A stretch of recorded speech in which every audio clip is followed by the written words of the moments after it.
In the heart of the dilapidated town of Haverbrook, standing tall against the decaying skyline, was the once majestic Larkspur Manor.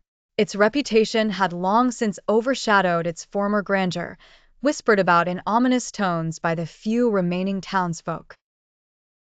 The manor was known as the Midnight Masquerade, for every 5 years on the eve of Halloween, it opened its doors to an invitation-only ball that none dared to refuse.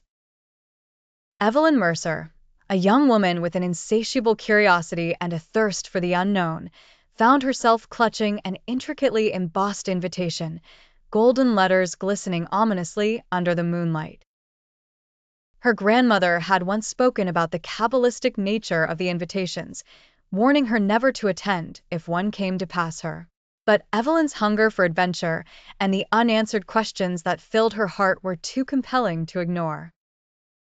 As the clock struck midnight, Evelyn stood at the grand entrance of Larkspur Manor. The heavy oak doors creaked open, revealing a room aglow with an eerie luminescence. Candles flickered, casting distorted shadows upon masks of all shapes and designs worn by the gathered guests. Classical music floated through the air, wrapping around the attendees like an enchanting spell. Amidst the glamorous veneers, Evelyn's eyes were drawn to a figure standing aloof by an ornate mirror. His features were pale and sharp, a noble visage marred by an ancient sorrow. The man's dark eyes locked onto Evelyn's, and for a moment, the world around seemed to fade away. He was Alexander Voss, the rumored architect of the Midnight Masquerade and, as whispered by the boldest of conspirators, a vampire of untold age. Evelyn approached him, her heart pounding in a mixture of fear and intrigue.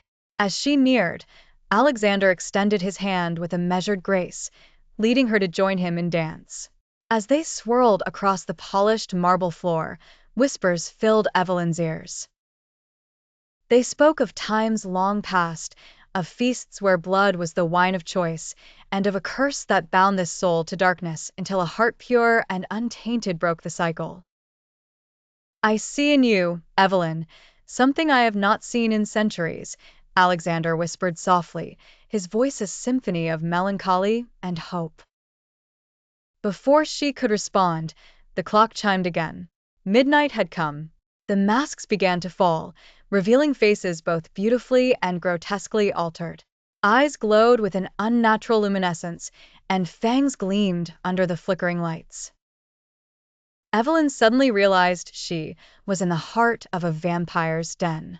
Panic threatened to seize her, but Alexander's gaze held her steady. "Do not fear," he assured, his cold hand over hers. "For tonight, you have the power to change fate." In an instinctual act of courage, Evelyn took a candle and recited the incantations taught to her by her grandmother, words she had dismissed as mere fairy tales. The room stilled. A tangible silence settled, as if the manor itself held its breath. One by one, the vampires began to wither into ash, their curse unraveling by the strength of a single mortal's pure intention. As the last remnants faded into nothingness, Alexander stood before her, more human than before, his eyes filled with gratitude. "Thank you," he murmured, a specter of a smile on his once solemn face. The sun broke over the horizon, casting the first light of dawn into the manor. The curse, centuries old, had finally ended. Evelyn emerged into the light, changed by a night where horror met the heart in defiance, forever altering the tale of the Midnight Masquerade.